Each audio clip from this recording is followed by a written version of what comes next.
Ellis. Yes, ma'am. You've been married before. I have. I got out early for good behavior.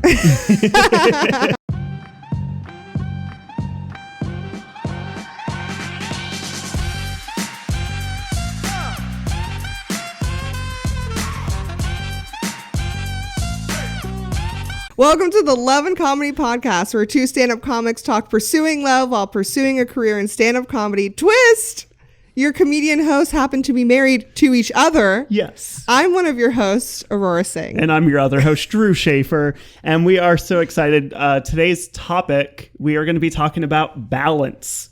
Because honestly, love and comedy is a balancing act. We have to figure out what to prioritize when, how to make it work to keep everybody happy. And so today we are super excited. We have our biggest comedian so far. Here we go. Both physically. in stature. Physically.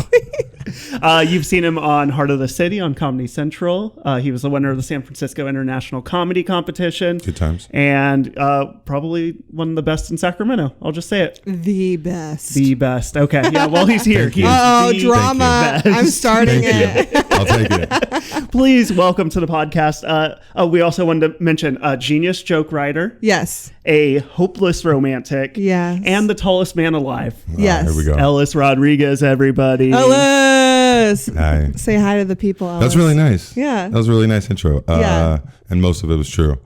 Hey, Like 51%. hey, we'll take it. I would say 99.9. Round up to 100. Okay. And then what's up, people? Good to be here. He's here. Say people again with that pop filter.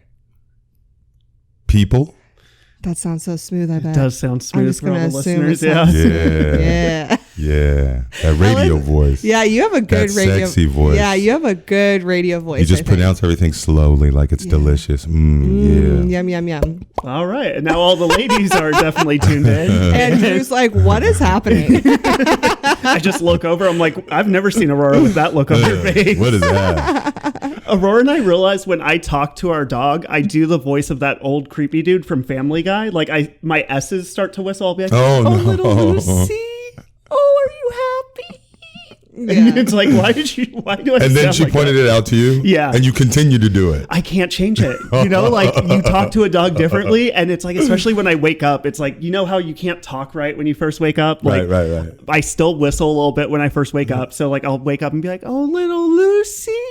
And it whistles. And I'm like, oh my God. Oh no. Just looks like he's about to go prey on kids. Yeah. It's weird. I don't have that smooth, delicious. No, it felt Nice. weird. I can't do it. That's Smooth, delicious voice. Well, I'm excited to talk about balance today. Speaking of having a smooth voice and sounding like a Balance. creeper. Balance. So let's get started.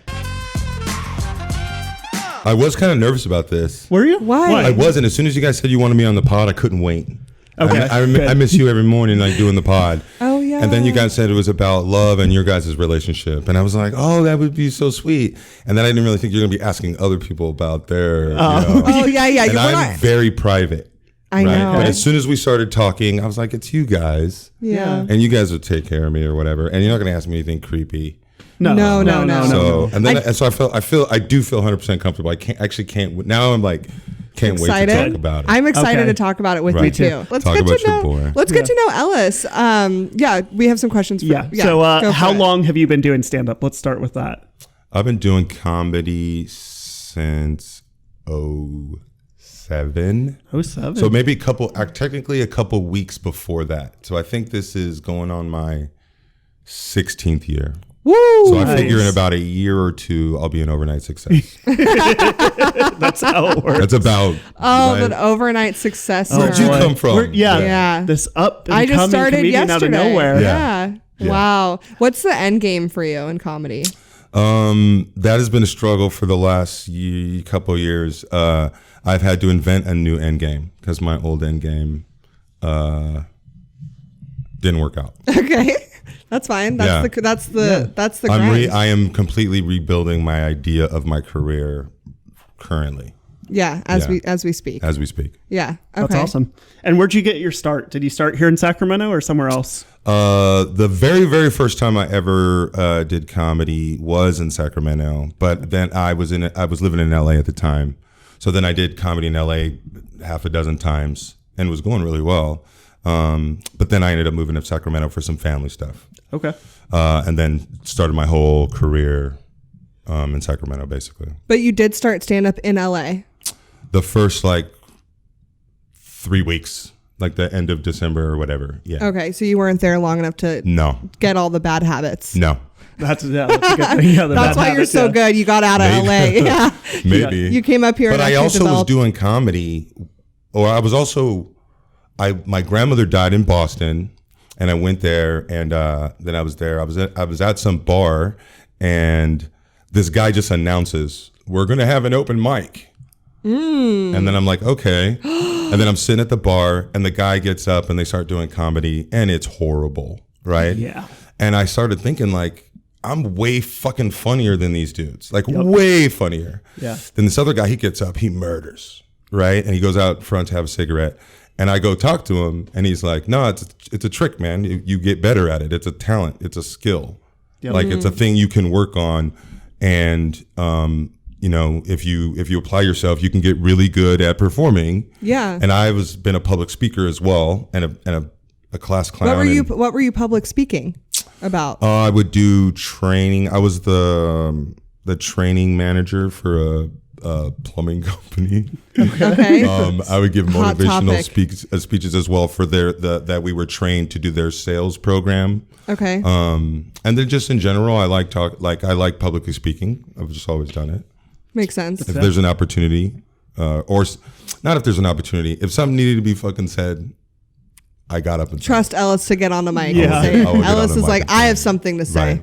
That's cool. So I wrote for 6 months and read books and watched comics and like studied the whole thing, because the first thing the guy said, which probably got in my head, was like, don't just get up there and start running your mouth, right? You have to write jokes. Interesting. You have to write jokes. Like, this is not improv. This is not off the cuff. You're supposed to make it seem like that, but you need to be prepared, right? Yeah. And so I wrote jokes and like worked on it for months before I ever got up. So did you go up that night? No. Okay. Okay, so you started writing around that time. Well, then I was dealing with my family and all that stuff. But very shortly after, I picked up all the basic books about stand-up and ripped through them and took all these notes and just started listing premises and running them on my friends and be like, you think this is funny? You think this is funny? What an interesting approach, because then you like really set yourself up for success. Like you weren't like, for me, I did the complete opposite. I like wrote what I thought was 5 minutes. Right. And then I just went to a mic and I was like, here I am. How long was it? It was you like, thought it was 5 minutes. How I long? thought it was 10 minutes. Yeah. And also no one told me what the light was. Oh yeah. So when the guy that was hosting the open mic was waving his phone at me, Right. I was like, I'm doing a good job, thank you. I was like waving at him. Yeah. I had no idea, so I ran the light. I think I did like 8 minutes, because then at some point he was like, you're done. And Yeah. I was like, oh my God. Yeah. And then I found out what the light was. I was 3 months in and I got hired to start hosting. And immediately was immediately hosting 2 rooms, because at that time Laughs had the Laughs Unlimited and the Green Room. So I'm already good enough to host, and now suddenly you're giving me 6 shows, or actually 12 shows a month in front of live crowds. So then I started getting exponentially better, and people would go, how long are you in? I'd be like, 4 months, 5. And they'd be like, Jesus. But in my head, I was like, I've been on stage for 4 months. I've been writing and thinking about comedy and formulating this in my head for the last 10 months. Yep. Yeah. You know what I mean? And then also too, like, in retrospect, I've been writing material since birth. Yep. Like I write notes, and like I've looked back, like stuff I was writing in the 5th and 6th grade, and I was like, this is material. This is there's the setups and punchlines, and like, people need to hear this. it wasn't that people needed to hear it, but just like, I'm an idiot and I like to laugh and I think things are funny, and I've always seen things like that. You know? That's interesting. I just didn't know it was set up punchline. Right. Yeah. And you have to have a beginning, middle, end. Didn't know that, but Yeah. I was instinctually kind of Had doing the that. idea. And Right. I could hear, even when I wasn't, because I didn't know, I could kind of hear what was wrong. Right. Yeah. And in retrospect, do you think that's the route to go? Like, take the time to study No. and then show up? No. Or just jump in? I'm a nerd, and that's the way I do things. Okay. And I'm nervous, and I like to be prepared. I think Aurora is the best way to do it if that's you. I think most people, too, like, just get it out, because I was going to do it. Yeah. Yeah. I knew I was going to do it. I think if you think too much about it, then you don't do it. A lot of people are like, "Oh, I want to try it. I think I'll do it." Get your ass up there and do it. Most people overthink it, and they're like, Yeah. "Oh, I've met so many people who are like, I want to start stand up. What do I do? I've always wanted to try it." And I'm like, "Oh, go do it." And they're like, "Oh, well, I gotta write, and then I'm nervous, and then I gotta I'll think do about this, taking a and class. maybe I'll think about all the just do excuses." it. And I'm like, just do it. You just gotta. I had a guy who was in an acting class with me who called me, and we had a 20-minute conversation because he was like, "What do I do? Like, I want to get started, blah blah blah." And he kept saying, "Well, how do I get booked at clubs? How do I do this?" And I was like, you gotta go to a mic. I was Take like, it easy there. I was like, and he told me that he had like 20 pages that he wrote of material, and I was like, great, go do it. Go. Yeah. If you have 20 pages, I don't know what he's done. Maybe he's read books, maybe he's studied, maybe he's whatever. So at that point, do it. Yeah. You just got to start. Doing is the thing to overcome. And that's the other thing. Well, maybe I'll bomb. Of course you're going to fucking bomb. You're and you will love it. Yeah. Oh. You'll be so frustrated that you'll want to get better. Or you become delusional and you just stay there. Or you'll think it was fun or whatever. Or you'll go, you know what? Or it'll go well and you'll go, this isn't for me. Yeah. You know?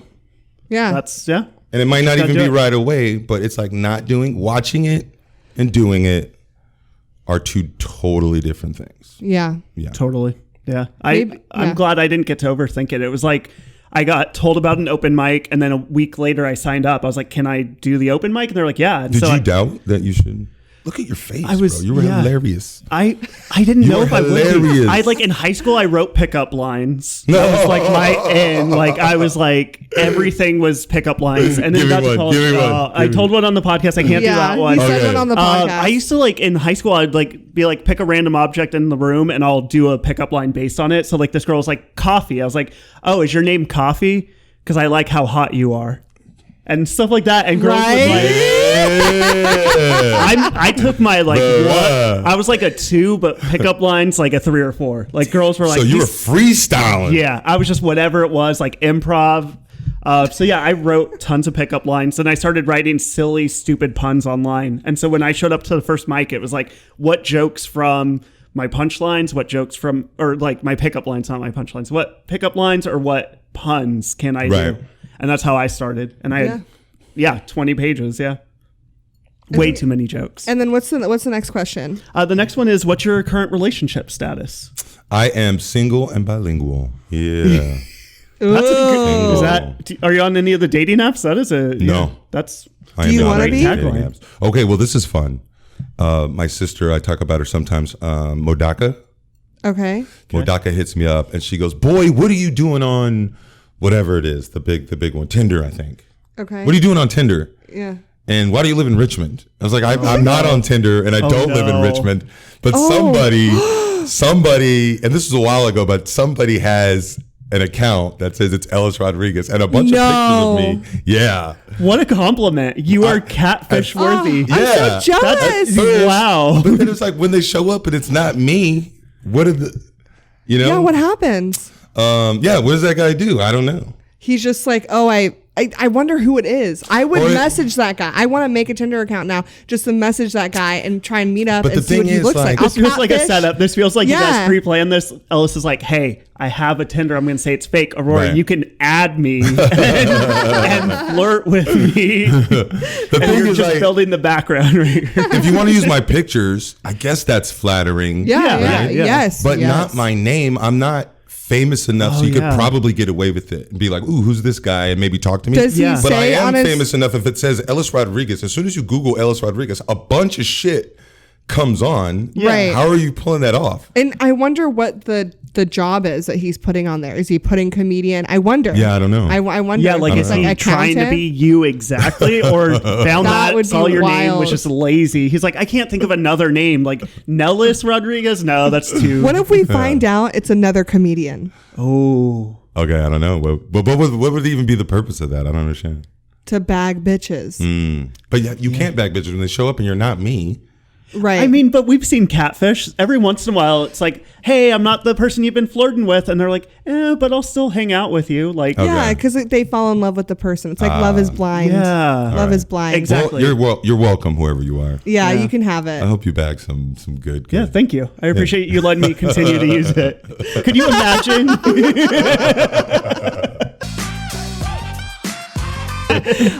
Okay, so we want to ask you some questions about love. We already Yes. kind of, talked about it a little bit. Did we? Let's get it in. Yeah, we did. Okay. Yeah. That's why we're here. So, Ellis, Yes, ma'am. you've been married before. I have. Did I got out early for good behavior. I did my time. Yes, you did. You put in the time. I did. How long were you married for?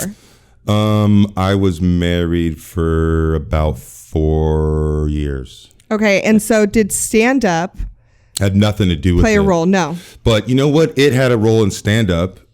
We got married because I was Latino, and Are you still Latino? still? Okay, cool. Still. Okay, cool. And my family's from Panama, and I met this she was like Panamanian Beyonce. Like she was Damn. super bad. And then we ended up having this whole thing, and it didn't work out. And now I'm 25, divorced, and that's when everybody's getting married, right? Yep. And I remember in my early 20s, people were like, "You're divorced? You were like damaged goods." Yeah. Because everybody else was just starting to get married. They were so hopeful. And you'd already Yeah. failed, right? Yeah. Yep. And I had this pretty good corporate job working for Home Depot. I was making decent money, but I lived in Stockton still. And I had this job, and she got fired from her jobs all the time. So I literally had 2 jobs. I was still in the reserves. So I was working like a dog. And then I got depressed because of the divorce. That was the first time I'd ever been like, oh my God, something's wrong with my brain.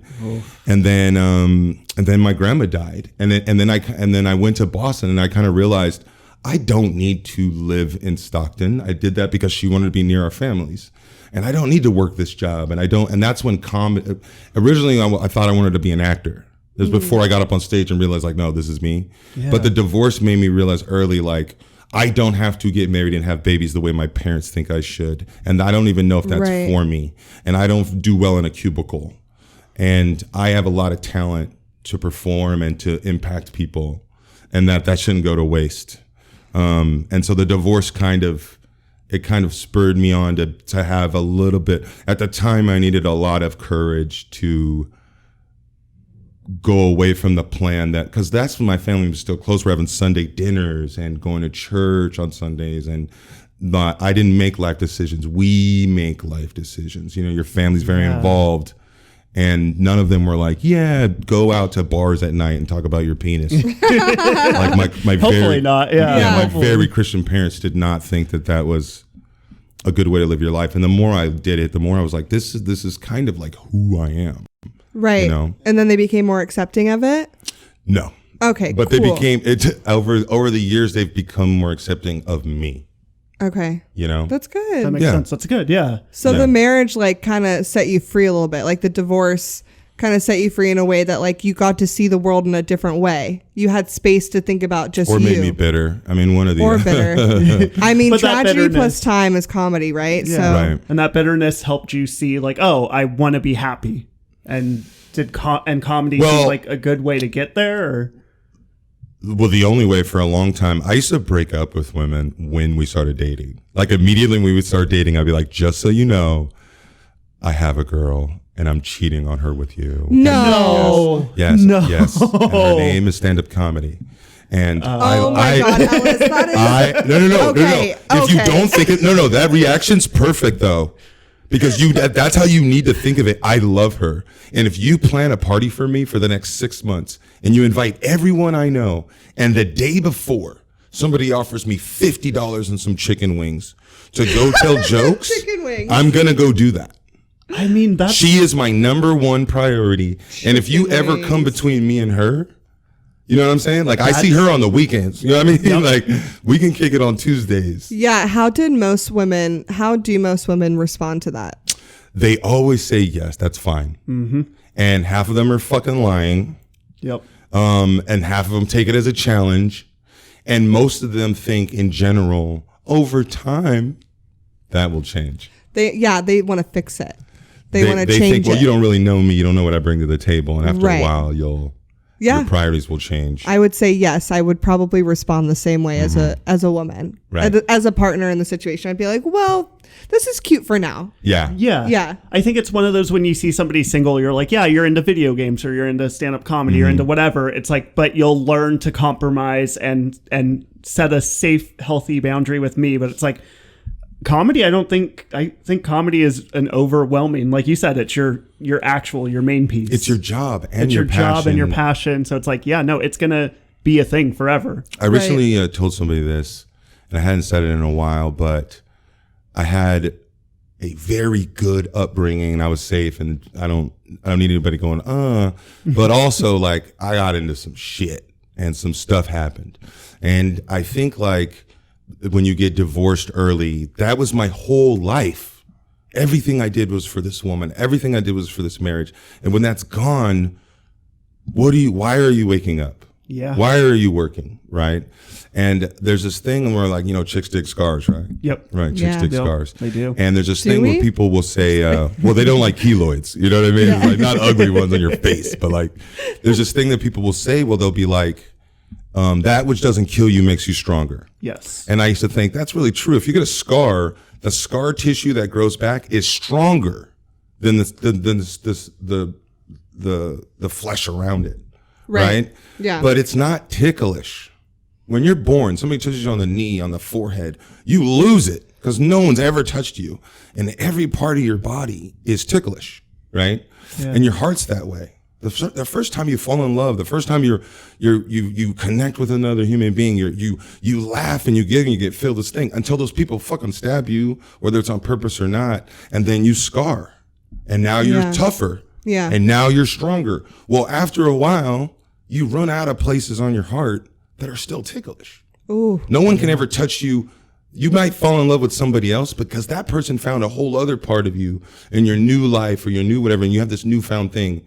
And as I got out of the Marine Corps and I got out of my divorce and I got all this stuff, I was like, and I grew up in Stockton. You know what I mean? I was like, I need to start protecting what's left of my heart that's still ticklish. And I'm not going to let anybody touch it unless they show that they can be tender with it, because there's too much that's been scarred over and now it is strong and not ticklish. It's hard. And it's harder to feel. It's very hard. Yeah, because scars aren't, like you said, you lose feeling when you have a scar, like an actual, if you have surgery, you have a big scar, you touch that scar, you're not going to feel it as much as if you touch the skin next to it. Right. And people take this as some like, and that's why I'm tough. Like, maybe you have to be. And being strong and being tough is great. But you don't want to be. Like, don't seek that out. Right. And especially when matters of the heart, like, protect what you have, because it's not infinite. Your soul is not infinite. You can hurt people. People can hurt you. So with that, like, you're obviously not married right now. Are you open to marriage? Would you get married again if you found someone that could find that not scarred part of you? Yeah. I'm open to it, but I don't need it.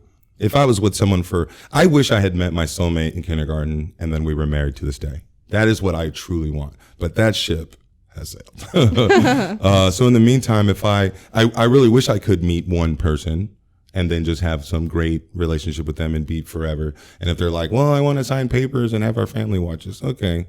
You would do that for them. If that's what they wanted, and if that was important to them. But in general, I would like to just be in one, long monogamous relationship. That sounds awesome. Yeah. And like you said, like you tell them up front, stand-up comedy is number one. Has it been the breakup issue? Has it been like a major issue that's broken you up with women lately? Or is it other things? Ever, yeah. Like, is comedy the thing that keeps breaking you apart, or is it kind not of finding the right one? Okay. But the truth is, like, you guys hear me do that joke. Ellis, why are you single? You'll see. You'll see. That's not a joke. That's not a joke. Like, I have way more, it's probably more personal in how I am than comedy itself. Okay.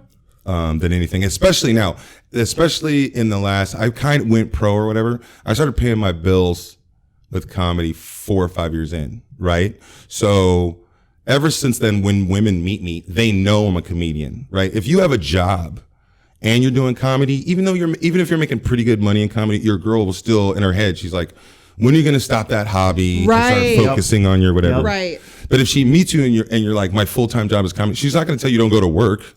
Right. No woman's going to be like, don't make money. That's how you're taking them to dinner. That's all the things. It definitely changes things. Yeah, and I think that's one thing with Drew and I, because we're both comics, is that he still has a day job. Yes. But he should. As I should. I agree. But soon, hopefully, he'll get to quit. Maybe. We'll see. We'll see what happens. We'll see. But he still has a day job, but I'm a comedian as well. So I'm not looking at him being like, when are you going to just get a promotion and get it? Like, let's, do these things. We need to build with the money that you have that's solid coming in. I'm like, when are you going to put in more effort into comedy so you can quit this damn job? Like, it's totally different. So dating someone who isn't a comic, especially a woman who's like, has a normal job and has never been in the industry, they're going to see someone who's working at comedy and having a day job and not understand the hustle. They're not understanding that like you're hustling to make money during the day so you can go out at night and pursue this. Right. Because this is how you want to make money. And there is a lot of money in comedy, but it takes time. At the top, it does. Yeah. It doesn't come like right away. It doesn't. You have to put in the time, the effort, and it's not just performing, it's writing, it's promoting yourself, it's emails, it's like so much. And if you're not dating a comic, it's like, how are they going to know what effort is being put in? And there's jealousy and there's these things and there's like women just not understanding like the late hours or the travel or those kinds of things. But for the last 10 years, I am a comedian. So no, like that's not, even if that is kind of an issue for her, it's not the issue, right? It's kind of like being a comedian causes X, Y, or Z, which doesn't kind of work for them. I'm curious to know, with that being said, do you think that it's possible to have a balance between dating or being in a relationship or marriage and pursuing stand-up from your perspective and your love experience? Absolutely. I don't know my experience, but but I've seen it happen. It's not even that complicated. It sounds nice. You want to marry a lawyer. Sounds like a great idea. Till you're arguing with this motherfucker every day. Ooh. Who's better at arguing? It's not usually you want it, and then you're gonna lose. You're gonna lose all these fights, and you're right. Yep. But they literally do this for a living, and they want it. They need it. They need it, and they're gonna see. I have a stressful, real job, and you're doing a fun, silly job you can do drunk. Right? Like, they see it. Maybe it sounds good to date a doctor until you. And that are gone all the freaking time. They're stressed out of their, long hours. Also, then you have this like questioning of like, if something happens and you're home alone, am I doing it right? Because then they're going to come home and be like, why'd you do it like that? You shouldn't have done that. You should do this instead. And it's like, whoa. Right. Yeah. So I don't know if muggles really understand. Goddamn muggles, man. Goddamn civilians. I don't know if people that if they can understand. If your partner understands you, right? Some chick really understands who I am, then she understands comedy is just a part of that. And then, you love everybody or accept everything about your partner or whatever, And I don't think, stand-up comedy is any more of a detriment than especially any other entertainment field. And then any kind of job in general that takes your all to work on and to get good at and to be successful at. Yeah. I wonder why, like, and this, it doesn't have to do so much with relationships, but like when I did work a normal job during the day and I was like, oh, I need a day off to go do XYZ for stand up versus someone who was like a student in school and they would need to take a day off for a test or some group project or something. They were always treated with like, oh yeah, do it. Like you got to put that, makes sense. Make that a priority. But if I was like, oh, I got to take a day off so I can go do the show in the Bay Area, they're like, well, you maybe should have given us more time to find. It's like, what? I'm also pursuing something. Like they're going to school. Most of those people aren't even going to get a job in their field. No. Yeah. So I'm doing something that is like, I'm doing this and there's nothing else. But it's just the same in like a relationship with people who aren't comedians. They don't see the hustle as like a real end game hustle. They just see it as like a hobby. And that's what makes dating muggles fucking hard. Yeah. But if they just understand, and obviously they don't understand really the whole thing, but if they understand and respect that, well, then it's stand-up comedy now really is your job. When they treat it like a passion, when they treat it like this is your job, go do it. Or they don't understand all the aspects of the job. I have to talk to all these women. I have to take pictures with them and make them feel cool so that they'll come to another show. Or they'll think you're amazing. They think you're the funniest thing ever. And then you were rude to them after the show. Now they think you suck. Yep. And you weren't funny at all. And they never liked you. And they tell everybody that. Yeah. And the all networking, of that's part of the show. The networking, you have to go hang out with people at this bar tonight. You do. You have to. Like, this person is from out of town. They're a big headliner. If I hang out with them, talk to them, I could make a connection. Yeah. It's like, and they see it as, oh, you're just going to go get drunk with some friends. It's like, no, this is the job. Well, it's like, yeah, but this is the job. That's exactly what I'm going to do, but then get more money from it. It's like anybody that doesn't respect that, then comedy's going to get in the way. But if they understand that and just accept it about you, then you're not going to have any more or less relationship problems because you're a comedian. Right. I think. That makes sense. Balance, is it possible? Yes, it is. If you respect the hustle. Yeah. You do. Respect the funny. Set the boundary early and the expectation. And if they don't get it, be like, bitch, you go up there and do 5 and then come back and tell me that my job is not that hard. Yeah. Get up there and do 3 minutes. Yeah, go see there. how it feels inside when they don't laugh. When they don't laugh, is it still fun? Is it still a hobby? Now what? Have you ever felt sad playing with trains? Right. No. Go on YouTube and YouTube worst comedy of all time and watch the compilations. Drew and I did that last weekend. Yeah. Who did that? Most cringy comedy moments of like 2022 or something. Yes. Oh, wow. And then more people need to go watch those videos and then maybe they'll understand the work that like has to be put in. People snapping when it's not working, like turning on a crowd. Like they're like, ha ha ha, like joke. And then nobody laughs and they're like, what's your problem? And it's like, oh, like a normal person just snapped. Like a normal person just snapped because I do like watching people snap though. I'm gonna check this out. Oh, you gotta. Oh, Ellis, you'll love it. Yeah. You'll we'll send it to you. Yeah. I will say this about my love life. It is incredibly sad in comparison to what everybody tells me it must be like. Ooh. Because I am, you know, in reality, painfully introverted. Right. So I'm not like walking up, like, or even women that come up to me after the show, I don't think, oh, I'm gonna bang. I'm not like hooking up with chuckle sluts, all that, but everybody assumes that's what's happening. You know what I mean? Right, because you're tall, because I'm tall, attractive, funny. You're good at your job. You are a professional at what you do and very confident, and so people see that off stage and they assume that that's just who you are, right, off stage, but. You're shy, you're introverted, incredibly you're very shy, sincere. And I need, unfortunately, like people to initiate conversation. Like if I'm comfortable and trust you, then I won't shut the fuck up, right? If I'm comfortable, absolutely, yes, right? Yeah. But in general, I kind of keep to the people I know and like latch onto the people I know so that I can feel comfortable and be myself. Definitely. And I don't want to think about whatever this person thinks I am and kind of like whatever. You know what I'm saying? And I also don't like approach women.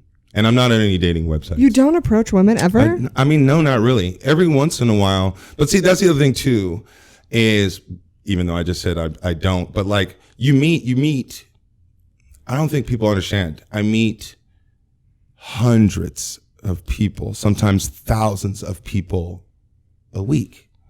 If you met 500 people, 250 of them are women.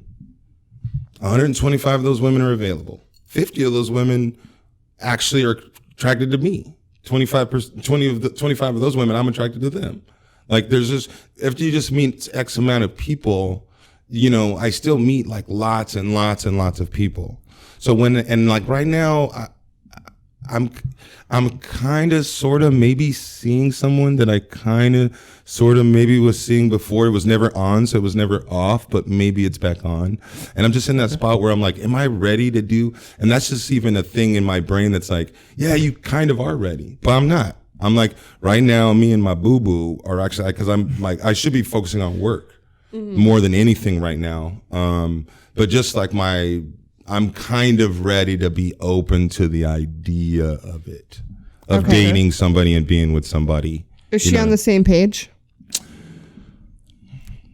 Kind of, sort of. I don't know. You know what I mean? Yeah. But like, it's just now, it's even what it was just a trigger in my head of like, this is nice. You know, because after a while, if you're single for a long time, I don't really miss it. You know, but then as soon as it's there again, it's like, it's so amazing to have somebody. I'm stuck in my head, but everybody's stuck in their head and or their chest, and that you're all alone with that. Everybody is. To be able to just share that with somebody else and somebody else look at it and go, okay, like that is an underrated necessity of all humans, you know? Yeah, it's nice to have someone around. Yeah. Intimacy is a thing that I do much better when I can share that shit with somebody. Right. You know, but I'm also not ready to do the whole thing. Like if she starts asking for more, I'm gonna be like, no, I can't. Not right now. I don't have it. Yeah, not right now. Yeah, I don't have it. Maybe one day. But I want, but see, maybe not. But maybe not. Maybe not. And then that's okay too. But see, maybe not, because the longer it goes, the more people get butthurt. And I hate this thing of like, people will say, oh, well, then you guys broke up, so it didn't work out. Bullshit. Not every relationship that continues is a success. And not every relationship that ends was a failure. Did you get something out of that relationship? Did you leave that person when it was all, you know, I mean, it wouldn't have ended if it wasn't some shit, right? But like, when you look back, like, didn't you grow? Didn't you get better? Didn't you spend those couple of years in love and happiness, and maybe even ended poorly because you drifted apart? But that relationship isn't necessarily a failure. No. Because it's not still fucking going. Like if both people grew and benefited from it, and then it was just time to separate. Yeah, it's there's like, people that are still together, and you're just lifelong failing together. Yeah, you're both under your cups are empty. You are miserable. Yeah. This is not success because you haven't killed one another yet. Yeah, the game isn't staying together. The game is becoming the best versions of yourselves. Even the idea that it was a long-term relationship meant that you grew for 20 years. Yeah. That you sacrificed and kept going back to each other, and the juice kept being worth the squeeze for 30, 40. Now that's saying some shit. You are so good at metaphors. Am I? Great metaphor, yeah. Is it? Yeah, scars and juices and just... Well, I don't know about the shit. I'm just nerding out over here as a Sacramento Kings fan. So I'm like, it's kind of like the trade between the Pacers and the Kings. Like, everybody's like, oh my God, you guys got rid of Tyrese Halliburton and Buddy Hield, and you guys got Domas. And it's like, which team's the winner and which team's the loser? And then it's like both teams ended up winning. Like both teams got so much better because of it. And there's some relationships that are like that, where it's like, yeah, we both grew. And even though like everybody wants to say it was a failure, we both grew. And that's what ended up being the good sports. Sports. I didn't get any of those sports references. We've literally gone to so many games, and I'll be like, "That's that person." She's like, "I don't remember." Which is so bad. I like love basketball, and I'm just like not. Buckets, yeah, I do get buckets. I just like don't follow teams. Yeah, you know. Yeah. Ellis, every single time you talk so much shit, and you're like, "Yeah, we'll play," and then we never. Because I've been calling you out. I want it on camera. Yeah, it's on camera. Okay, now let's go. All right, let's go. Let's go. Right, I'm wearing my basketball shoes. I don't want to see her in the post, but I mean, I have no ball handles. Like I have no handles. Ew, what you guys? Oh, I know you live in the post. Here, hold my stick. Hold my stick. But let's get to my real love. Let's get to comedy. Yeah, let's do the comedy section. Let's talk about comedy. Like you said, your true love. Let's talk about comedy. My true love. Let's talk about it. Now, we just saw a great metaphor, and obviously that's a skill of a very skilled comedian. That's the But don't do that. Don't do that for the rest of the thing. No. I don't feel comfortable with people talking about how good you are. You don't want to brag. I don't. About how good you are? And I just had a conversation with somebody else too, and they were like, I get pissed when motherfuckers don't know how good I am. Yes. Like I get mad. Yeah. But I don't want to sit around people being like, you're so amazing. You've always been like that. You've always been like that. No, I don't like it, but I mean, like, you've always been like even when we were doing our writing session, you're like, I don't want anyone to be nice. I want everyone to be honest. And it's like, well, the honest answer, Ellis, is that you're really good at what you do. You're an amazing writer. So just fucking take the compliment. Yeah. Okay, but don't I'm gonna shove it down your throat. But don't keep doing it the rest of the thing. No. Don't do it like a okay. No. We are here with never shitty ass comedian Ellis. Like, you can't spell shitty without Ellis Rodriguez in the middle of it. Yeah, that's right. Like clearly you have to write. Yeah. Well, let's not do that. Like we want to ask you about writing because clearly you have to spend hours writing to get one shitty ass joke out. So how does that work? Like when you're writing the jokes where you're like, this is going to be terrible. Like how many terrible jokes do you write per good joke that you actually? I contact that guy that's using my pictures on Tinder. You're like, what? He writes my jokes. Yeah. You're like, what lines worked on a girl that's why lately? you've gotten better, I think, maybe. No, we just want to know, like, obviously it's everybody's different. What's your writing process like? How do you do it? Is it inspiration? Is it on stage? Is it sit down and focus and just force yourself? Like, what's your style? I think everybody's process should be all of them. Okay. If you are, some people are like inspiration, right? Mm-hmm. That's the universe blessing you. Yep. Every single time that opportunity presents itself, which for me, that's usually like, normally I'm just with somebody that I care about and we're having a good time. Then I say something funny and then I just write it down. Maybe that'll be a premise, a setup, or a punchline for later. Or sometimes I'm inspired and I just start. Anytime inspiration hits you, write that down. That's the base of what you're going to write. Okay. Then later on, which right now is like all the time, you go through all of those, which you should be doing all the time, every time. And that, which I learned too, was like not even the funny stuff, the stuff that makes you really mad, anything that just immediately draws an emotion. I'm constantly writing that down. Then later on, I look at those things and I go, I know how to write jokes, set up punchlines. Which one of these ideas is a good thing? So that way it's like, people are like, well, I can't write right now because I'm not inspired. Because you didn't take advantage when you were. But I did. So now I have pages and pages of stuff that I'm like, what the fuck does that even mean, right? But some of them like, oh, that's still funny. And then I move that over and then I kind of say it to not try material off or whatever, but I try to I just keep that in my head and I try to come up with a way to say it out loud because I hate writing the joke and then saying it because then it sounds like a fucking email. Yeah. It sounds like natural. you wrote it. Scripted. Yeah. And it sounds scripted. It's a spoken form. So when you're at home and you have like a premise, let's say you went back and you're like, oh yeah, this is funny. I want to work on this premise or whatever. This inspired me, so I'm going to work on it. Yeah. Then what's like the next thing you do? Then I gather all of the premises that kind of work together and I kind of keep them in my head and I kind of use them throughout the day and then I kind of notice what other people react to. Even if they're not laughing, are they emotionally? Are they interested? Are they leaning in? That's just as good. So you use it in conversation? Basically. You write in conversation? Basically, because other people, what are they going to talk about? Did you see? This is every conversation I've had with fucking muggles. Did you see the thing I saw? I really liked it. I didn't like it. Yep. Did you see the other thing I saw on social media? I can't believe it. Nobody ever goes, I like this, I like that. It's always this, I've been consuming shit. Do you consume the same bullshit I consume? That is hilarious, Ellis. We literally had that conversation when you got here. Yeah, we walked in. But not our only conversation. I'm telling you, that's the only thing we talk about. Yeah. Right. But we did go right before you sat, right when you sat down. Did you see this on Amazon Prime? Amazing, did you see this? This is the shit. Stop what you're doing, watch Beef. And watch Jury Duty on Amazon Binge the Prime. cringe. It's fucking sick. So but good. just like people very much want to talk to you about anything else. Right. And then also too, that's a very important time. We're always yelling at them, blah, blah, blah, blah, blah, and then they laugh on cue. Right. But it's not. It's a conversation. What are they actually thinking?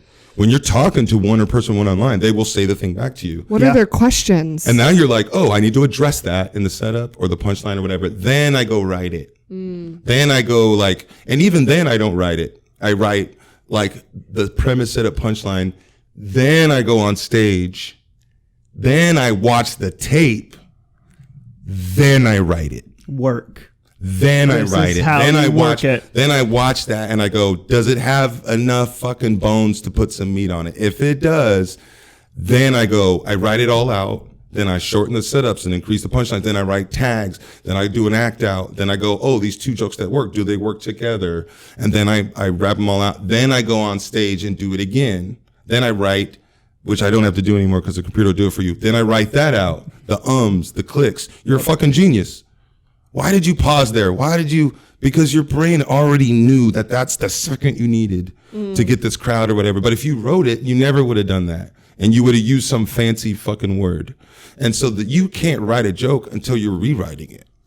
I'm not writing a joke until I've already done it 4 or 5 times on stage and it works. And I go, okay, let me put in the work on this joke. And then I beat the fuck out of it. Because if you can't write that premise, if you can't get 10 laughs out of it, get rid of it. It's not that good.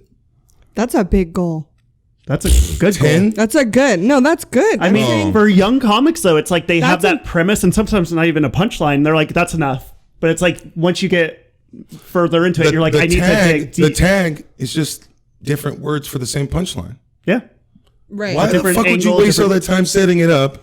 Most boring shit about your goddamn kid. You say one funny thing, and then anyway, and now you're moving on. No, then you say another thing, and then another thing, and then you do an act out, and now you're doing groupthink, and now you're controlling because now they can't keep up with you. And now you're doing the rolling laugh. Now you're getting rolling laughter where they're just like, and it's like they're like heaving and they can't. They're just like, no, don't do another one. He did another one. And the act out is you just acting out the same set of Yeah. Yep. It's just you keep doing it. For new comics, they need to just work on getting a punchline. Sure. Yeah, just or one. They think of just one. Or they watch a 2-minute bit, and they go, well, what's the last per minute or whatever? Well, for the first 30 seconds, not much. Mm-hmm. Yep. Because you're giving them the information. They just see the fucking hooks and the swings at the end. They're not seeing the jab, the setup, the jab. The LPMs. 1, 2. And then once you get to them, boom. Now that you've got them, now you can talk faster than they can think.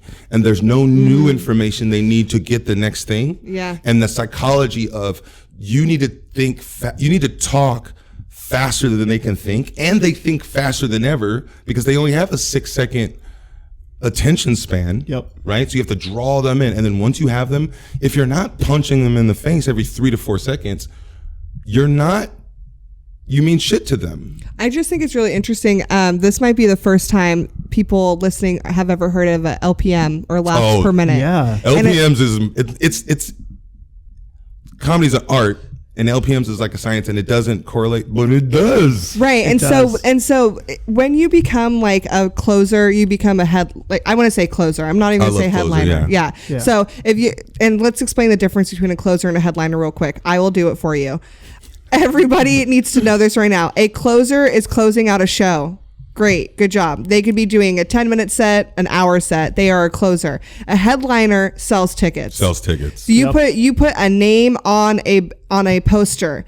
If people are coming to see that person and they are putting butts in the seat just based off of that picture and that name, that is a headliner. Yep. Right. That's the difference, right? So when you're getting to those closing sets and you're doing longer sets, 30 minutes, 45 hour set, laughs per minute, like what do you think about having laughs per minute being high in a longer set versus a 20-minute set? Like let's say a 45 versus a 20. No.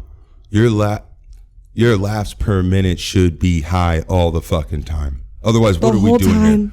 What else are we doing here? It's so tiring. There's this idea of people saying, that there should be this shift, and that's how you adjust your material when you don't have a ton, right? But you've done competition sets. Mm-hmm. Oh, no fat. No fat. No. Yeah, a minute. You can do that for an hour. Yeah, you can. It can be done, and you should. You should. Yeah. Yeah. Don't like I went to the Pro-Am, and Josh Means and Robert Amato ripped. Yeah. Ripped. And I felt like, oh my God, I hadn't been in a room where someone had just murdered in a while. And I was getting really good paid, these big corporate shows and and everybody saying, oh, you're so funny, and it was really good. but I didn't feel that feeling that they were like losing their minds and reaching in their purse for Bengay for their guts. Like, I can't breathe. Somebody call the paramedics. Like, that feeling. And when I saw them getting it, I was like, you know what? That's advice I'm always telling everybody. Go up there with the intent of murdering. And it's even harder the higher you get. Because people do know I'm good. People do know I'm really good. And they are expecting me to be better than everyone that's here. And I am. So what? Yeah. I have to beat what they think I am. Yeah. Oof. Also, just a shout out to Josh and Robert. We've had both of them on the podcast. So everyone listening, we have the best. We get the best comics on here. They're up there getting it. And ever since then, I've been doing that. I put my foot down as soon as I got them. I'm not letting them up until I get the fucking light. Right. Yeah. Why not? Why pause? And please, comics listening, remember this. Like, if you're taking anything from this episode, laughs per minute should be high, especially in a short set, especially in a competition set. Yes. I've seen so many people go up in a competition or a showcase set, especially a showcase set. Fuck a competition. Yeah. A showcase set where there's like big bookers there. Your laughs per minute should be through the roof. Okay. And then let's do this just because I'm curious, because somebody told me, I was like, even let's say you were doing a 2-minute bit and the first part was basically all set up. Yep. You should still have funny ways of saying your setup so you still get laughs, right? Yes. And then it was like, okay, so even at the lowest, it should never be below. What do you think? And the comic was like 4. And I was like, 4? 4 you know how long? Laughs 4 laughs per minute. You know how long you'd be talking for 15 minutes, 15 seconds? 4 laughs per minute. They thought that was the lowest.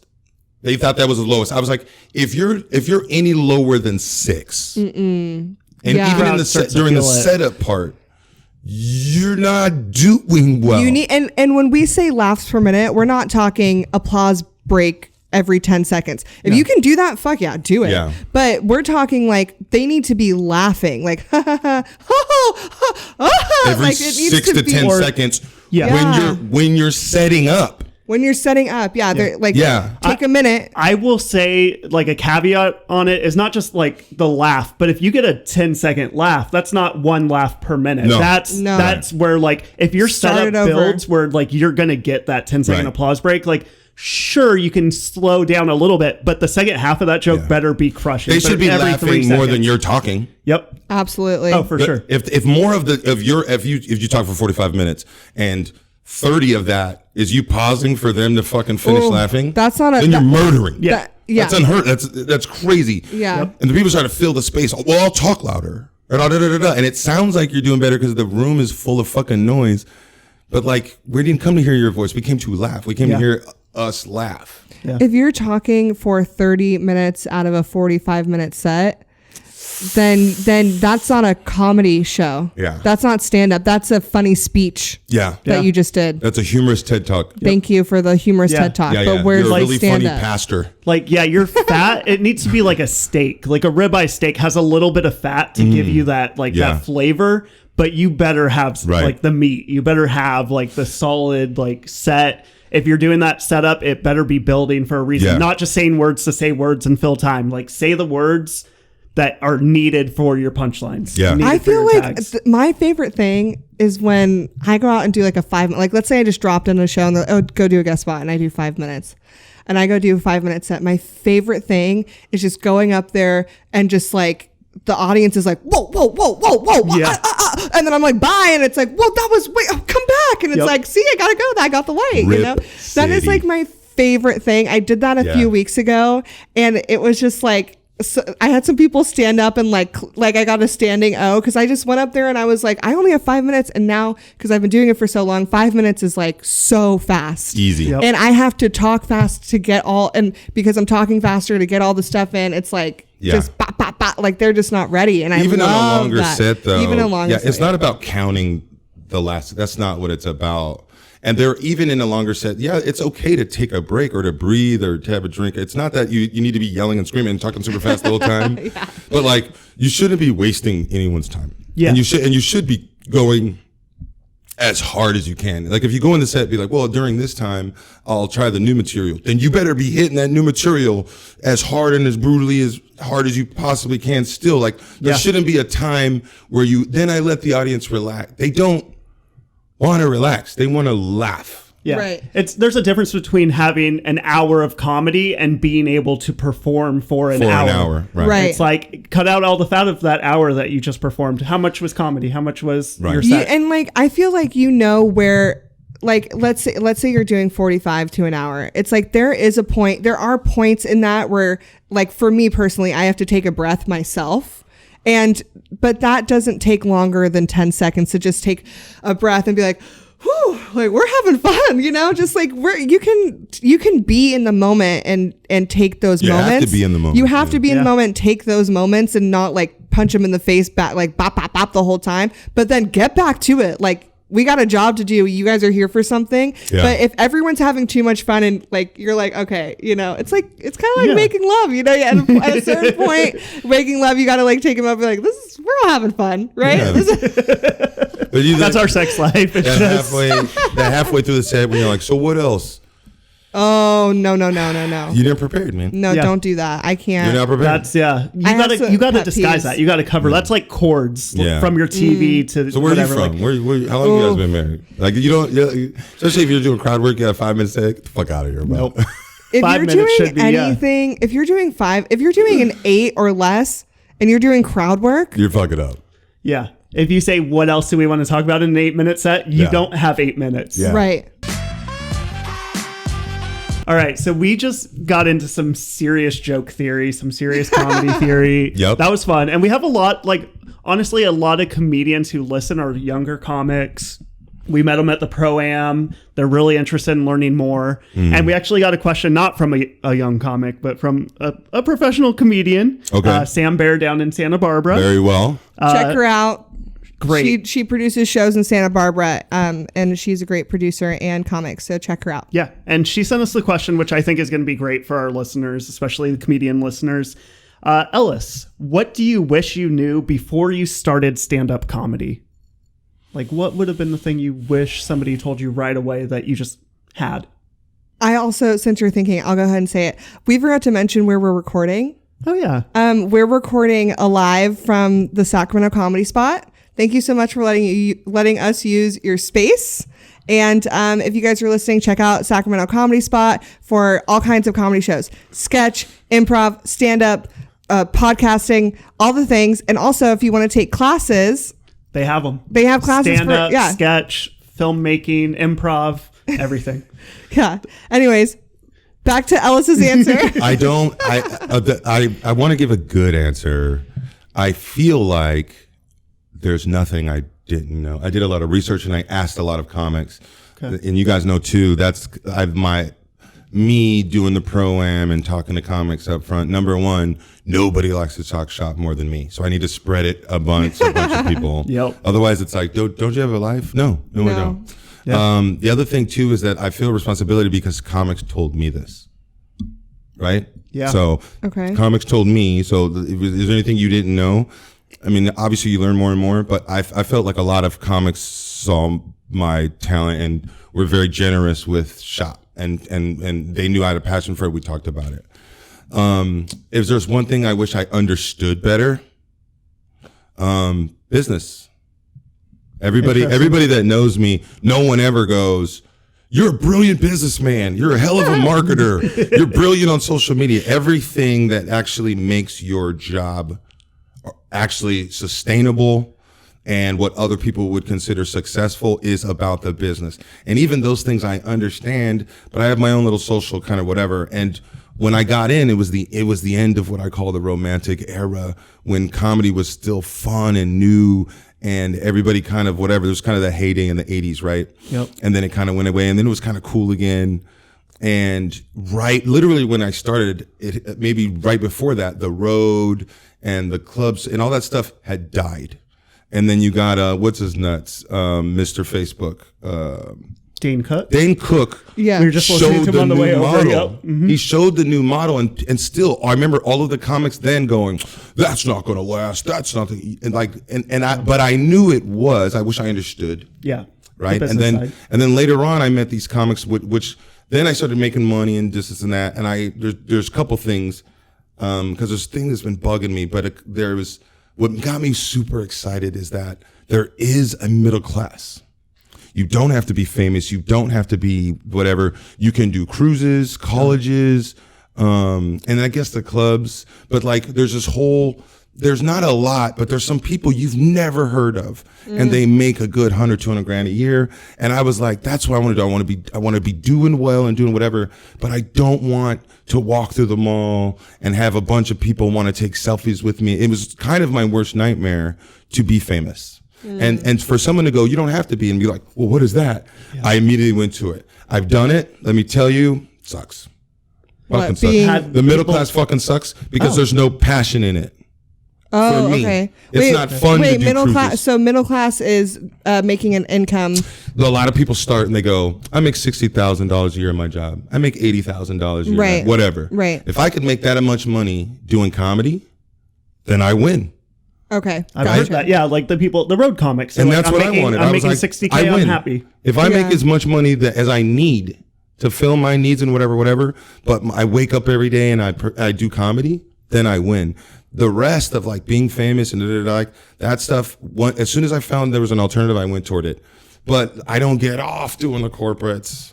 You know what I'm saying? Because they're not fun. See, they are now because I've figured out a way, and I actually really do love them. But they're not the club, and they're not like no holds barred, like do whatever you want. They're not that. You know what I mean? Yeah. It's turning your art into work. It's literally a profession, and it's like the joy's gone. It's different. Like you're painting a wall instead of painting a mural. In fact, all my corporates got coming up. I can't wait to do them. Okay? Pay Ellis the big bucks for the corporates. He loves doing corporates, and he's great at them. I am. You are. You know, well, usually. One of them was like, but the thing I wish I like, but now I realize like, I need fans to support me so that I can do what I want to do. And I need fans to explore like the stuff I'm working on right now it's like, I've realized it's like my magnum opus. And I just want someone to see it and experience it. And I don't have access to the money and the production and all that I needed because I didn't pay attention, to my business. Damn. And so that's what I'm doing. I'm restructuring my whole thing to be like, our stage is actually, which I finally do understand, Instagram, YouTube. That is TikTok, all the things that are like just social media. That's where you build the audience. That's where you get that. Yeah. I kind of wish someone would have told me that too in the beginning of comedy. Like like the job is writing jokes. If you're not writing, you're not a comedian. That's the truth of it. Yep. But in addition to that, it's a business. You have to be professional, treat it like a business. And you need to act professional, and then you need to communicate professionally. It's not so corporate where it's like per my last email. It's not like that kind of corporate, but like you need to put time and effort to the way you're presenting yourself. What is your brand? What are you saying? What are people getting from you when they're coming to your show and seeing you perform? Like, why are people subscribing to you as a comedian? And I have fucked myself because I'm so good that I can make just enough usually.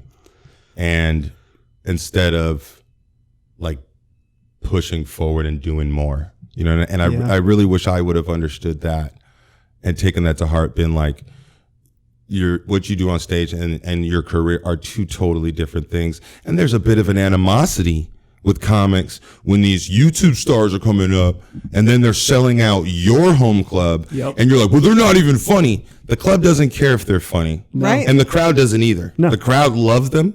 They're had a great time, and they're coming again next 6 months, and you're still gonna be featuring for them. Yeah. I wish before I started stand-up that someone told me, don't sleep with other comics. Oh, God. Because I slept with one. And now you're stuck. And he's like a stage 5 clinger. Yeah. He's still here. Yeah. No, I don't sleep with comedians. Yeah. That's why we're married. We don't. Codependent. Oh, yeah. No, we don't sleep with other comedians. That's why we don't sleep together. What else is I had something else, but I forgot. That's great advice. I'm sorry, I interrupted you. No. And you probably It's your podcast. But no, I agree. Treat it like a business. Stop being dumb, you guys. And no, you know what you were saying? You were saying the YouTubers filling out the clubs and people being butthurt about them coming in. But it's exactly they do their work.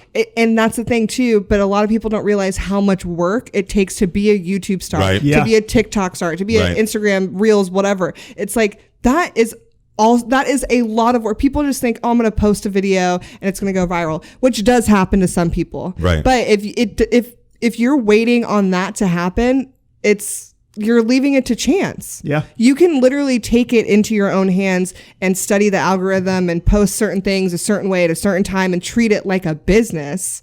Or you can just hope to win the lottery. Yeah. Like, it's like, it's the same thing in comedy. Are you just going to keep going up and trying jokes? Or are you going to try jokes, put in the work and make them good and be undeniably funny? It's up to you, whatever you want to do. Different approaches. It's like in music, it's not just everybody has to sing the songs the same way. It's like some people sing this type of song and it gets these people, and some people do this. Some people end up playing random bars for the rest of their lives. Some are on YouTube sending out their music. It's like everybody's different, and what's your brand? Who are you going after? And what is your goal in comedy? Are you trying to make an income and tell jokes? You can do that. Or are you trying to be a household name? You can also do that. But there's different ways to get to both of those levels. For sure. Yeah. I really it's still to this thing where your stand-up act is always secondary to whatever sold the ticket. Right. That's a good way of looking at it. Yeah. Still to this day, they saw you on television. They heard you on podcasts. They're a big fan of your YouTube show. They're a fan of something else. And then you happen to be a stand-up. Now you got this ace in your pocket where you can just go murder and like literally really entertain them with this art form. Yeah. But if you're not doing that, then you don't find them. You know? Yeah. And I know I'm awful to my fans. Like I find it weird that I even have fans. Ellis, so I don't better. respond to. I'm trying. Yeah. I'm trying. That's where you can work. Like you said, you're not a good comedian. You're a shitty comedian, and that's why. There we go. See? So like that's my whole thing this year is like focusing on that part and like cultivating fans and like just being more consistent about telling them where I'm going to be and what I'm working on. And it's never too late to change your method. That's something that I struggled with, is like being like, oh, well, I'm doing this and trying something new is going to take a lot of work and effort and I'm nervous. And what if people are like, well, but you were doing this and now you're doing this? It's like, well, you know what? I don't have enough followers, and like I don't have enough followers where it matters right now. Like people who are following me now are fans of me and what I do. And so if I decide to post something that's not a stand-up clip, this is me trying to broaden my reach, right? So people who are fans of me are going to still be fans of me, and the ones that aren't fans of me are going to leave. And that's kind of what I want. Yeah. And then people are going to see that, and I'm reaching more people. More of your own fan base. So it's just never too late or weird timing to just try something new, because you want that broader audience and you want your fans to love you as a fan. Yeah. So it's like, you might as well just put yourself out there in any way you can to get more reach. So it is game time. We have our favorite game, Pocketed Punchlines. Pocketed Punchlines. It's Pocketed Punchlines. It's Pocketed Punchlines now. Yeah, we need a different theme song. Is that the theme song? No. I just made it up right now. Lord. I thought it was really good, actually. If every time she's just like ESPN sound effects and then Pocketed Punchlines. So we want you to go through your phone, find some random joke that probably isn't something you do on stage. Honestly, if you've never done it, even better. Even better. But we just want to hear the idea that came out and where you would go with it, or if it was just one of those inspiration struck and now you're like, I don't think it's funny. What I usually do is just go through my notes and I scroll and I land and I click on one and then I see what it was and I read it and just see if maybe you could finish the joke, maybe...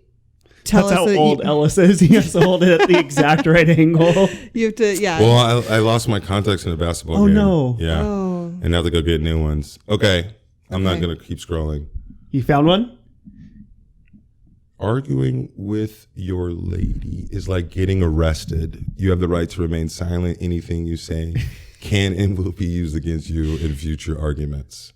And then there was another premise with that every time your partner, your husband or wife, your boyfriend, girlfriend, whatever, when they do an impression of you, that's who you really are to them. Ooh. Right. So when you're talking about your lady and she's like, yeah. That's what he thinks of you. Like when you're talking, that's really what he's hearing, right? Or when your girl's like, and he's like, she thinks you're a mouth breather. Yeah. Right? That's when people, yeah, mouth breather. Sometimes when It's people, a medical condition. It's literally, we figured it out. It's medical. because I thought it was funny. I thought it was funny. Somebody did an impression of me, and it was smooth, and it was like, oh, I guess that's why I sound like. Yeah. You know? Okay, Drew, do an impression of Ellis right now. Go. Hey, what's up, everybody? This is my favorite fucking comedian. Make some noise for Aurora C. Like that's every time you talk, Ellis. Even when you're like, yeah, so I was watching Harry Potter the other day. Like I still hear like, I was watching Harry Potter, the Muggles and Wizards. If your voice was any lighter than it is, Okay. it would not match your height. Could you That would be imagine meeting awkward. someone Lighter?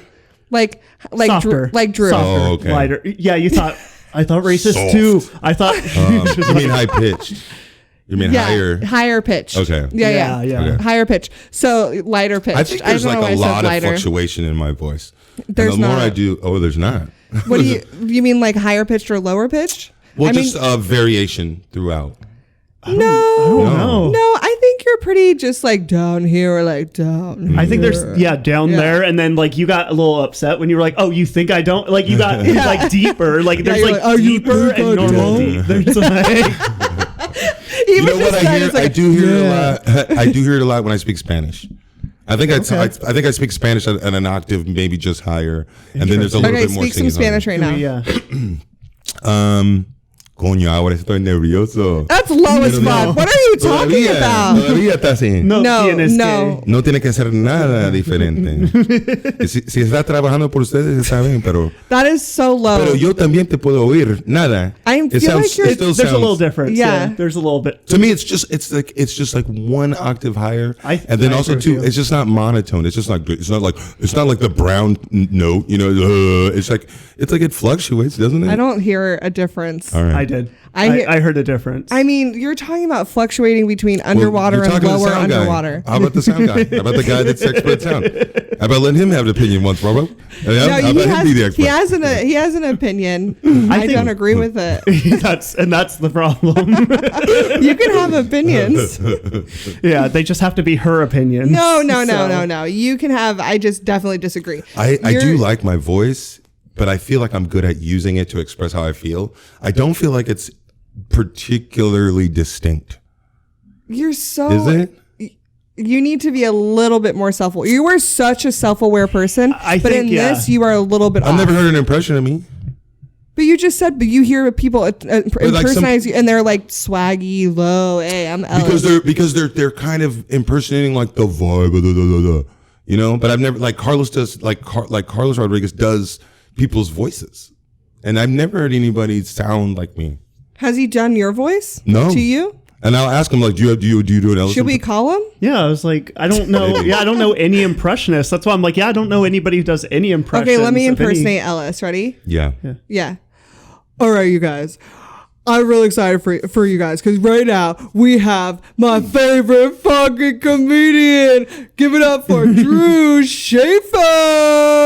I'm a nerd and I'm really tall and I'm in between love lives right now. I don't know. I added a little bit of my own twist at the end there. I think that was me at the end. All right. So generally, I have a deep voice Yes. and low self-esteem. Thanks, guys. It's been fun. You want to? People always ask me. Yeah, don't ask for an impression if you're not ready. Why are you single? Oh, you'll find out. Yeah. But I'm saying like, I don't know. I don't want to. I think You're hear like a swaggy, nerdy, deep voice, radio voice kind of guy. I think if we were in LA and there were What a a lot waste of of good dick. What a fucking waste.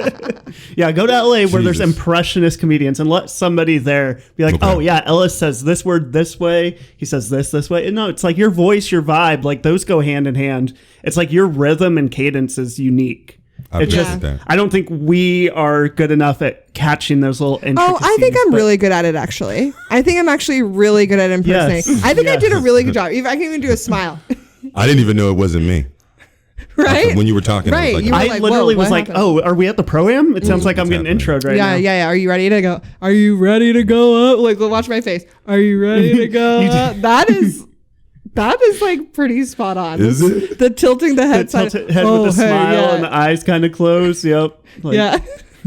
I love writing jokes. That's you. This is just Anyways, I love the premise. Do you think you'd want to talk about on stage? Is this something that maybe sparked an interest? You want to finish? Put some meat on, take some meat off, take some fat off? Okay, no, because I'm not really in a relationship right now.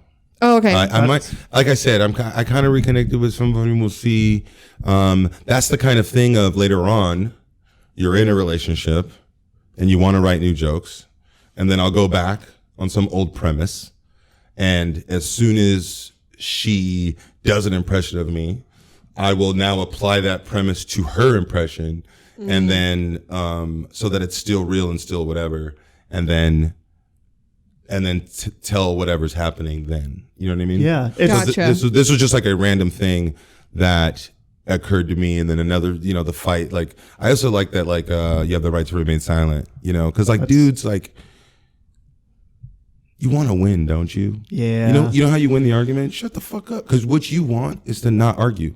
Yeah. Just listen, do whatever the fuck it is. That's less annoying than fighting for a fucking hour and then doing it anyway. And see, and try so you can see, just be like, yeah, you're right. You still win. But also try and see where the miscommunication was. No.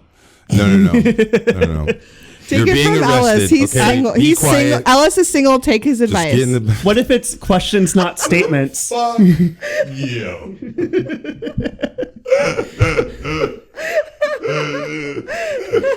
I'm so sorry. See, this is why I don't do roast battles. It's too mean. I'm too mean. I apologize, everybody. But what if it's questions and not answers? Like if a cop's like arresting you, you can ask questions like, "What am I being arrested for? Oh, you Why can? are you doing that?" Oh, I feel must like be nice. I don't know about that. Must be fucking nice. I don't know about, yeah. Oh, is that your taser? when he pulls up, Drew's like, "Why did you pull me over?" What's going on? How can I help, officer? Which one of these people who walked by was it? Which one of these? Drew's like, I'll help you find the guy. Is the reason that you don't bring it back until you have that actually happen, is it because you want to speak to what you know? Like if you went up there and you're like, oh, when you're in an argument with your girl, blah, blah, blah. And then the crowd's like, he's not with somebody. I can tell because he's talking about out of turn. Like this isn't his topic. Because we see young comics that are like, I have an opinion on the war in Iraq. It's like, are you a general? Yeah. Are you in? Oh, you just want to talk? Like why? You don't know shit. Yeah. I think, because I used to just randomly go through something. Yeah. And you had to point out that I can't fucking see, so that was there. It's just that, like currently right now, I'm doing the final touches on the Nutcracker Suite. And I'm trying to figure out a way to produce that and whatever. And that like killed my brain last year. Like it's so dense, and I know we talked about it. It's just so dense. It's a very particular kind of writing. And now I need to fill time for a couple of other opportunities that I got coming up with, right? And I want to do fresh material. There's some other stuff where I really got to nail it, so I will depend on one of the couple of hours. You already did the work, do your best stuff, and that frustrates me. But like sometimes, like do what got you here, right? But I've been writing a bunch of stuff of new material, and there's just stuff I want to say. But instead of just starting fresh, you go to the notes of the premises or whatever. The next time I'm in a relationship and I come up with a relationship joke and I go, oh, this is funny, you want to bolster it up. Now you're looking for jabs. You're trying to extend the jokes. And then I go to those punchlines or whatever. And there's a million of those. There's a million things that I kind of thought was funny that are in my phone in some unorganized fashion. You know what I'm saying? Is there enough? Could you put some meat on those bones? Yeah, I think so. If you're in a relationship and you got a bunch of relationship stuff you want to get off your chest, and I'm not, so why would I? You know what I mean? Makes sense. This was a great conversation. I think there's so much more to it we obviously always enjoy your perspective on writing comedy, being in the business. Like I said earlier, you're the biggest comedian we've had on the podcast so far. You've seen the most, you've done the most, and that perspective is so nice to talk to you and hear it. And I think our listeners appreciate it. So hopefully we can have you back on soon. Hopefully we can keep conversations like this. We love talking about. I want to be on your podcast. I love doing shows with you guys. I always invite you to do stuff I'm working on. You can't teach funny. You guys have been funny since the beginning. Aww. And you've been really sweet. I fell in love with her at the, whatever that was, like some festival. And I was like, oh my God, Aurora. Yeah, and, I just want to be around people. We had met before. I remember the night we met. I'll never forget it. Okay. Oh. Do you remember? No. That's okay if you don't. It was, the way she said it was sort of like. I met her I recognize you, but we met when we were down. That festival brought us close. Like that festival made us friends. That's when we met. No. I'm going to remember the night. No. I know we met before that because I knew your name and I latched onto you. Right. That's when your thing. That's when I said, hey, that from now on, I agree. We're friends. I agree. But the night that we met, I will never forget because it was a Jay Rich show.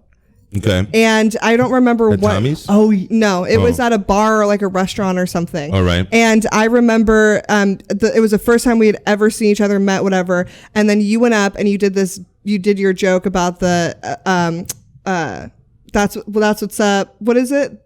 When you're talking to someone, they go, that's what's up. Oh, yes. What's the other one? If a white woman says something and you don't know what to say, just say, I know, right? I know, right? Yeah. So you went up on stage and you did that joke. Okay. And I was like listening. I was like, oh, that's funny. And then I went up and did my stuff. And then you saw that I was like decent. So then you start, like we were like having a conversation. Sure. And then you started talking about something I did not give a shit about. And so I just went, that's what's up. Yeah, I do remember that.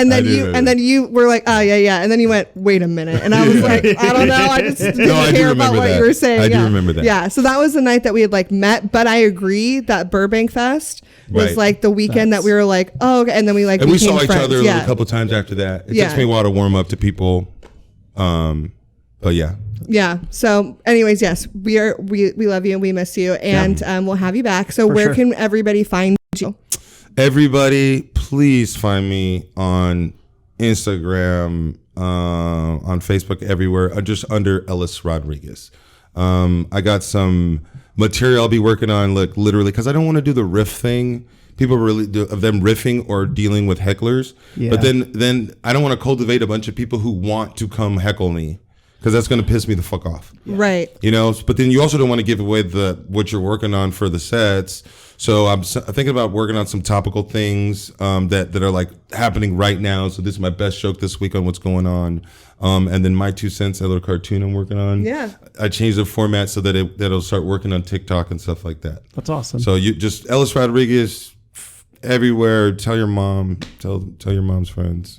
Mostly just that's your audience. That's just your tell all the women. Every once in a while, like a hot chick will come up and she'll be like in her 20s and like she's fine, and I'll be like, dude, where's your mom? Like, yo, if you look like this, your mama is thick. She got the house right now. She got the money, the divorce. She about to retire. Damn. Shit. Let's go have snacks. Well, thank you everybody so much for listening. If you're listening, you probably already know where to find us, but we release episodes every single Thursday. Follow on all the socials at The Love and Comedy Podcast. One more time, that is The Love and Comedy Podcast. We put out all like announcements and stuff on all of our socials. And also, please subscribe, share, follow, comment, and thumbs up this episode. Literally do anything you can to interact with us, because we are a new podcast. And we just really appreciate the support, and we really love everyone who's been listening. So thank you. And we want more of you. So that's why we want you to do all of that stuff. Also, I am one of your hosts, Aurora Singh. Please follow me on all the socials. It's Aurora Singh Comedy. Aurora like the Disney princess, Singh like every Punjab you've ever met, and the word comedy. And if you can't spell comedy, please don't follow me. And follow me at Drew Schaefer Comedy. It's on the screen, but if you're listening, Drew as in the past tense of draw. I'm going to do it the Aurora way. Schaefer, it's like safer with an H in it. And comedy. And if you can't spell comedy, that's fine, because I'm accepting of people who maybe are dyslexic or have other illiteracy issues. You can follow me still. Comedy. Yeah, die without the that's not how to spell it though. It's fine. It's okay. By the time they got to the end of comment, and by the time they got to the end of comment, you should pop up. I should be the only one. Yeah, there's going to be somebody else who changes theirs to like comedian. A Tinder profile's going to pop up. Drew Schaefer comedian. Yeah, we're losing this joke, you guys. Oh man. No, bring it back. Clear. All right, and follow us there. Follow us there, and send any questions you want us to talk about. We have some great questions that we still want to ask all of our guests, and we want your questions so we know what to talk about. So thank you guys so much for listening. Thank you one more time to Ellis. Thanks for having me. I miss you guys. We love you. Bye. Bye.